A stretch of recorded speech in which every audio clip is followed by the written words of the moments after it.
s'autochauffe et lancé avant le grand départ. Eric, William et Erwan, c'est à vous pour nous faire vivre cette 86e édition qui s'annonce passionnante pour ce bol d'or. Un grand moment que ce départ avec une information effectivement surprenante mais intéressante et capitale presque pour cette physionomie de début de bol d'or.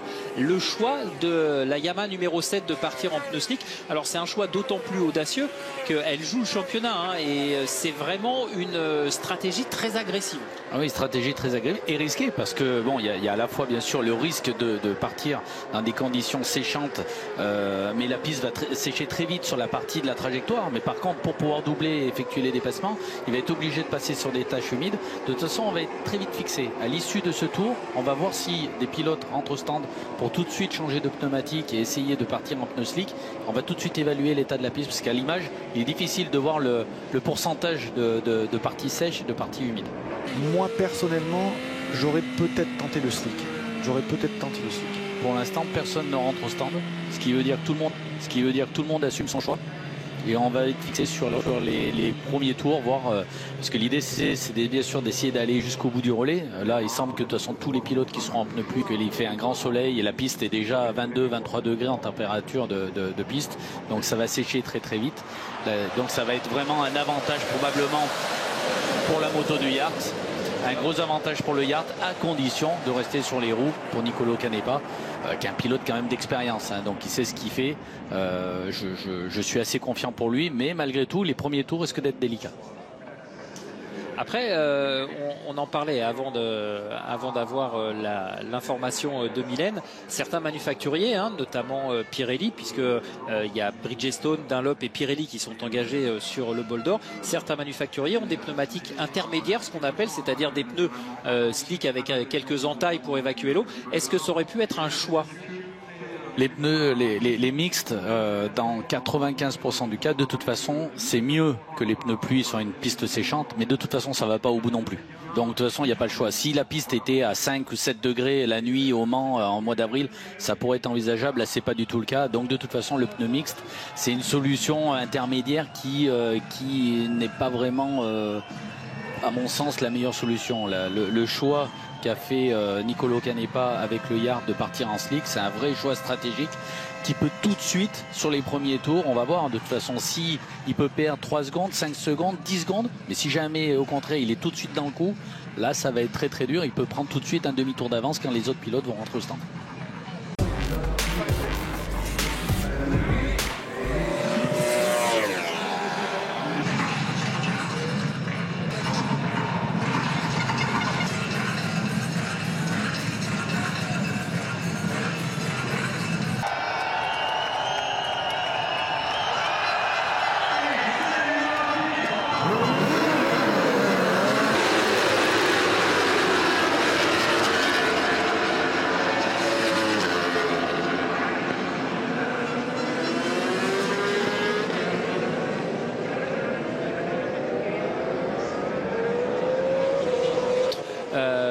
On va essayer de retrouver la numéro 7 parce qu'on va vous signaler aussi une petite anecdote, c'est que la Yamaha numéro 7 arbore une nouvelle livrée sur l'épreuve.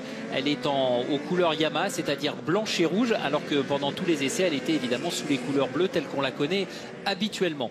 Regardez l'écart déjà sur les premiers mètres de Greg Black sur la BMW, mais surtout sur la quatrième, la Kawasaki numéro 11.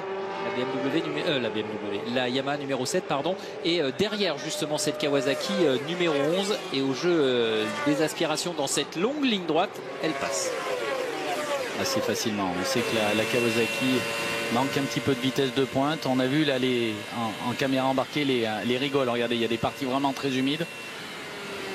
C'est très risqué pour la Yamaha du Yard numéro 7 de partir en pneu slick. On voit l'état de la piste, la trace principale, la trajectoire est quand même relativement sèche. Et puis il faut faire attention dans ces cas-là aussi aux extérieurs, aux peintures et aux vibreurs qui peuvent se révéler très très très glissants. On peut voir devant que ça part très très fort quand même, ça attaque très fort pour Greg Black. Greg Black est un habitué des départs vraiment très performants. Et pour l'instant, même Ilan Michalczyk a un petit peu de mal à suivre le pilote de la Suzuki numéro 12.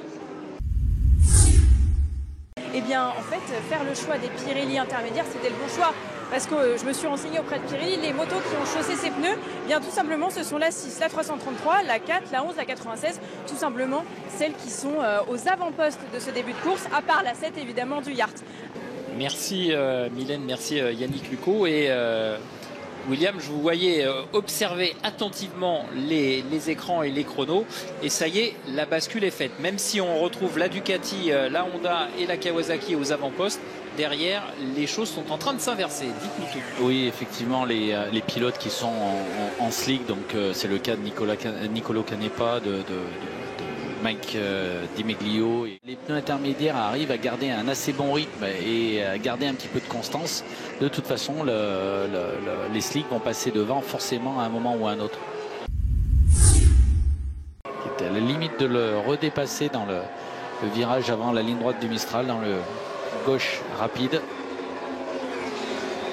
Nico Toni au guidon de cette Kawasaki numéro 8. Et je crois même qu'il soit repassé. Est-ce que la Ducati aurait un petit souci? Regardez, on le voit à l'arrière-plan, la Kawasaki numéro 8 qui se fait vraiment pressante. Et Chaz Davies qui lâche un petit peu. Hein. Alors on voit quand même que Nicolo Canepa, parce que bon, effectivement, tous les teams privés qui sont partis en pneus pluie par sécurité, eux, ils vont essayer d'aller au bout, quitte à perdre du rythme. Ils ne cherchent pas la performance, ils jouent la sécurité, du coup ils vont probablement essayer d'aller au bout. C'est pour ça qu'il y a autant de différence entre Nicolo Canepa qui est sur une moto officielle équipée en pneus slick avec les pilotes qui essayent de doubler. On a vu la Kawasaki numéro 8 qui rentre au stand. Certainement rentrer. Regardez l'écart entre la Yamaha numéro 7 et la Ducati numéro 6. Regardez déjà cet écart de plus de 2 secondes. De prendre son relais sur Chaz Davies qui est tombé et on sent l'Espagnol, ouais, vous le voyez, l'Espagnol qui boite bas et on espère qu'il va pouvoir malgré tout pouvoir repartir, mais je dirais que dans son malheur il a un petit peu de chance, l'Espagnol, c'est qu'il est du côté du virage du pont, c'est-à-dire juste en face de la voie des stands. On va voir s'il va pouvoir ramener sa Ducati, mais vous le voyez, il est pris en charge par le service médical et ça c'est vraiment la très mauvaise nouvelle pour la Ducati numéro 6 qui commençait à faire un début de bol d'or parfait. Et là, malheureusement pour lui, Javier Forés eh bien, est évacué par le service médical. Vous le voyez, la moto a quelque peu souffert, mais c'est pas non plus dramatique. Et on a pris du côté de la direction de course eh bien, la décision de neutraliser pour l'instant le 86e bol d'or avec une procédure de safety car. Oui, et ce safety car qui va resserrer tous les pilotes de la tête de course, qui vont les ramener quasiment les uns juste derrière les autres, parce qu'on voit justement derrière ce safety car la numéro 37, qui est une des motos prétendantes à la victoire, qui est seule. Donc ça veut dire que toutes les autres machines sont dans le premier safety car. Alors ce qui est bizarre, c'est que la 37 est devant la 11. Regardez la 7. Ah non, la 7 qui va peut-être rejoindre, qui est encore dans le rythme. Ça veut dire qu'il est peut-être passé juste avant le safety car et qui va revenir dans le même safety car, mais en queue de peloton, de la BMW numéro 37. Donc ça veut dire des belles affaires pour la Yamaha. On va attendre effectivement que les groupes, on rappelle que cette procédure de safety car, donc de voiture de sécurité, est mise en place lorsqu'il y a un accident et qu'on considère que les conditions de sécurité ne sont pas optimales. Donc en fait on envoie 2 voitures de sécurité qui sont à des endroits différents du circuit. Sur une course qui était dantesque avec énormément de pluie, énormément de safety car. Et c'était une équipe avec Étienne Masson, Greg Black et Baptiste Guittet qui avait terminé 3e.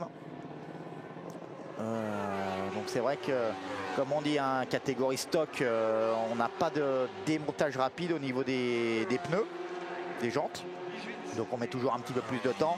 Et une WC, c'est assez rapide. On peut voir la différence là sur les arrêts. Donc on perd toujours un petit peu plus de temps sur une stock dans les stands. Et puis on a aussi, on est limité en pneumatique. On sait qu'une EWC, on peut changer sur chaque relais pneu avant, pneu arrière. Et en stock, on va faire plusieurs relais avec ces pneus. On voit qu'elle est longue hein, maintenant, cette sortie de la voie des stands sur ce circuit Paul Ricard. On suit ici la Métis qui est en train de sortir des stands. Cette Métis qui est 21e au classement. C'est Ludovic Riza qui repart au guidon de la machine engagée dans la catégorie expérimentale.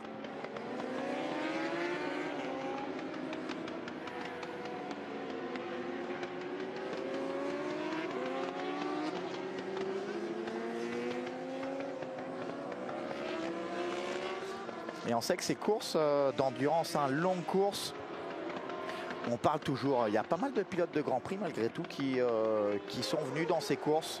Alors oui, Mike Di Meglio, Sylvain Guintoli, Randy Depugnet qui sont venus et c'est vrai que c'est pas mal de pilotes de vitesse qui viennent dans ces championnats d'endurance et ça permet aussi de remonter un petit peu le niveau. On se rappelle, il y a toujours eu du niveau, mais c'est vrai que ça roule de plus en plus vite. Et avec l'arrivée des Japonais aussi, on a des motos de plus en plus performantes. Alors là, on a aussi des moteurs un petit peu plus stock que lors de la course des 8 heures de Suzuka. Mais c'est sûr que le niveau est de très bonne qualité. Et on pourrait être avec des freins neufs du côté de Karel Annika.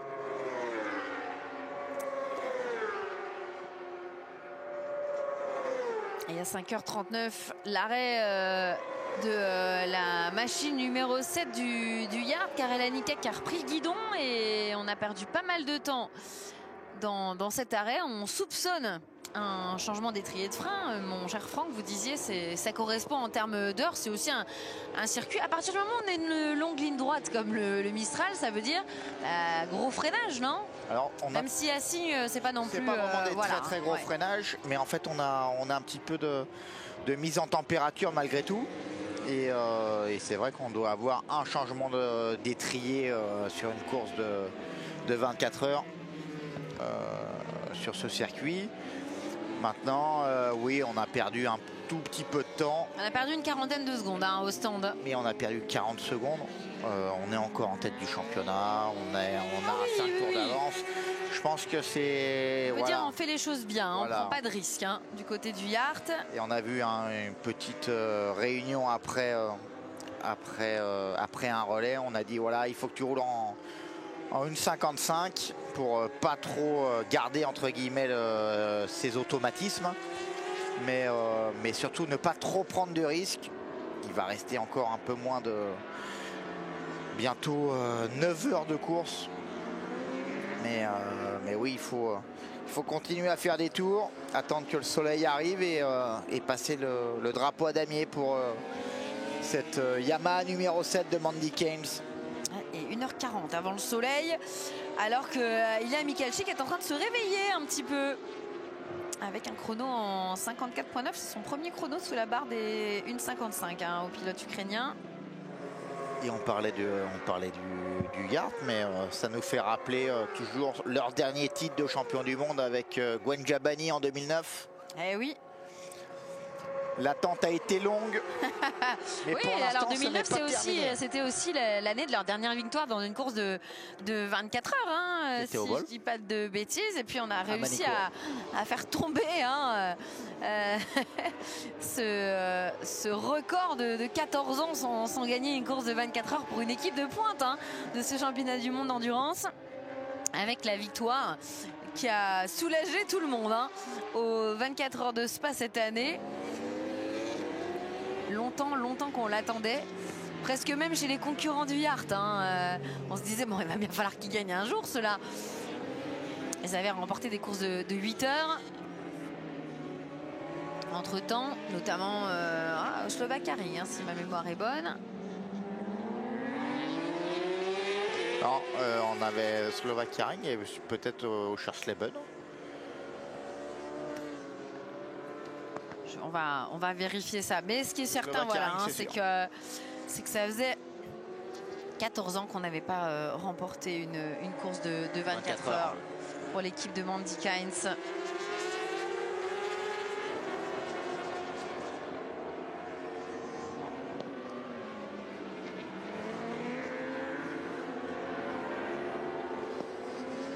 On a gagné les 12 heures d'Estoril aussi. Hein.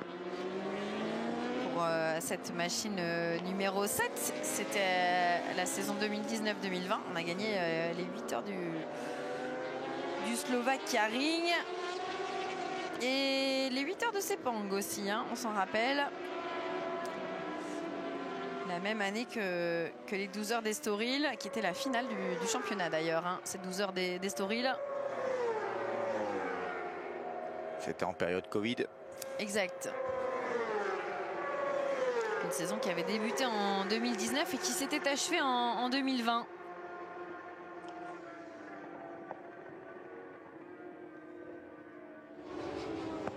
Le réveil confirmé, Lilia Mikalchik qui a retrouvé une petite poignée de secondes là sur Steven Odendal. Resté 1h17 avant l'attribution des points après 16 heures de course. Des points importants hein, ouais. Pour la 12, la 7. On vous rappelle 9, 8, 7, 6, 5, 4, 3, 2, 1 pour les 10 premières machines au classement. C'est valable en EWC comme en Superstock. Hein. Et ça a été modifié il y a quelques années pour vraiment aussi permettre aux équipes hein, de récupérer des points pendant la course. Et ça permet aussi aux équipes de changer leur stratégie. Parce qu'avant, on pouvait se dire on va tout faire pour la fin de course. Maintenant, il faut essayer de faire pour les 8 heures, les 16 heures. Parce qu'il y a quand même 20 points additionnels au résultat final. Et ça, c'est cool. Surtout pour le classement en fin d'année. Ici, on peut voir, hein, c'est la belle moto expérimentale.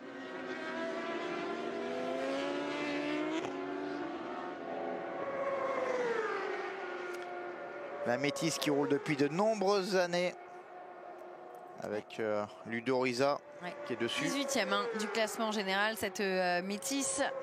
Et puis on a eu hein, surtout Pompon dessus depuis pas mal de temps. C'est quand même c'est cool de voir ces motos expérimentales qui continuent à venir pendant ces 24 heures du Mans, ce bol d'or. Une équipe de passionnés. Alors la Métis, c'est elle qui a pas une fourche conventionnelle, hein, oui, Franck. Hein. C'est ça.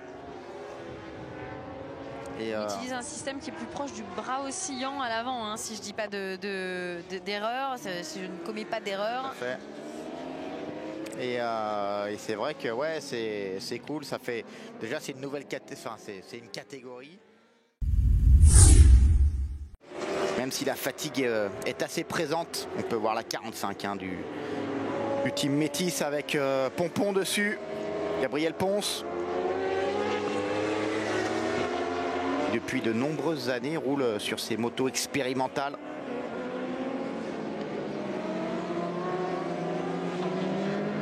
Vraiment une équipe de passionnés qui participe hein,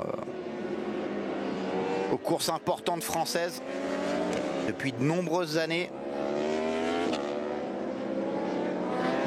Qui a essayé pas mal de pilotes hein, sur cette moto un petit peu différente des autres. Hein. On peut voir l'avant de cette moto.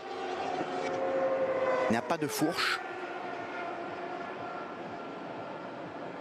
Cette catégorie expérimentale avec, il me semble, 3 prototypes. Il y en a 2 qui ont abandonné. Il n'y a plus que cette Métis dans la catégorie expérimentale.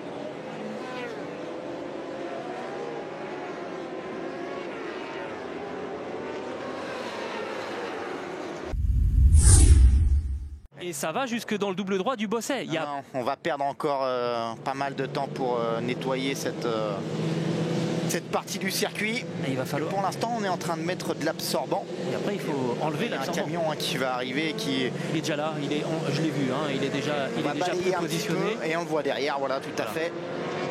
Ça permet de dire un mot aussi sur les commissaires. On l'avait pas. On était dessus. Ça représente à peu près un peu plus de 500 commissaires qui sont venus sur ce circuit. Et on a toujours besoin d'eux parce que sans eux, il n'y aurait pas de course. Et on a vu notamment la difficulté pour les 24 heures de Spa, dans une zone où il n'y avait plus de course de 24 heures et toute la difficulté pour recruter, recréer un contingent de commissaires. Et il faut aussi porter un petit coup de chapeau à Jean-Marc Delétang qui a fait des formations au Mans et qui a invité un peu plus de 300 commissaires avec l'ACO.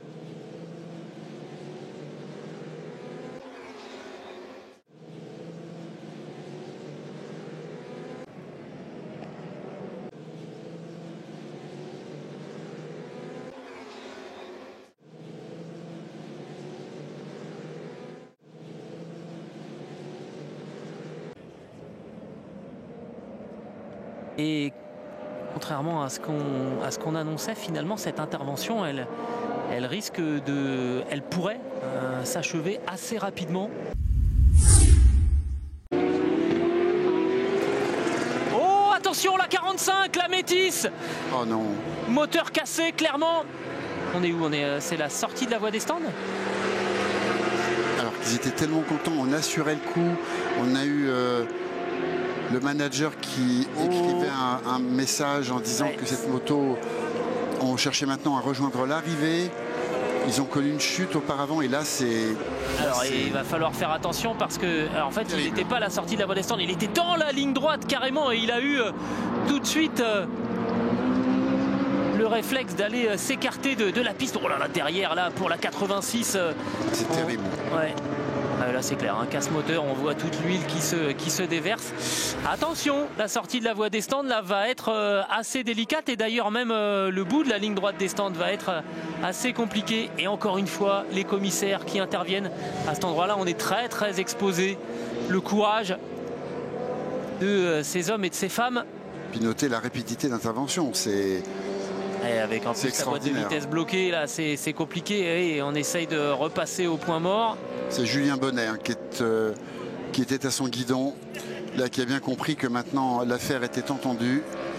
Cette moto ne repartira bien évidemment pas. Quel dommage quand même pour cette Métis, ils sont tellement sympathiques. Ouais, elle était en 17e position, c'est plutôt une belle course qu'on faisait. Pour cette machine avec la suspension avant qui est très très particulière. Il n'y a pas de fourche. Vous l'avez sous les yeux, regardez, profitez-en.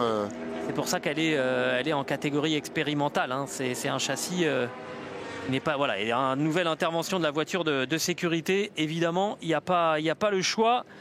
On a déjà eu une grosse frayeur, on ne va pas s'amuser à jouer.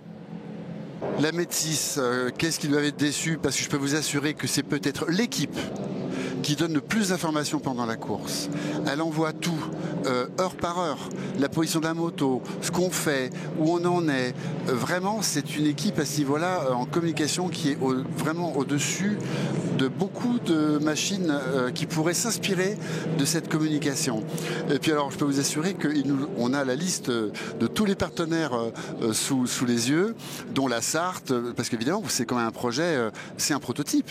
Donc vous avez beaucoup de gens intéressés. Alors vous avez le département de la Sarthe, Urmette, Clorène, le paysagiste, la boucherie charcuterie Maury, parce que ça fait partie des gens sympathiques qui viennent vous donner un coup de main.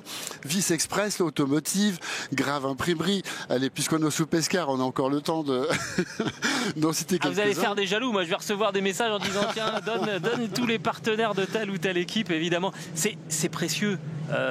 Même les plus petits partenaires parce que les budgets il faut quand même parfois tirer le diable par la queue pour toutes ces équipes et on fait des miracles économiques chaque saison.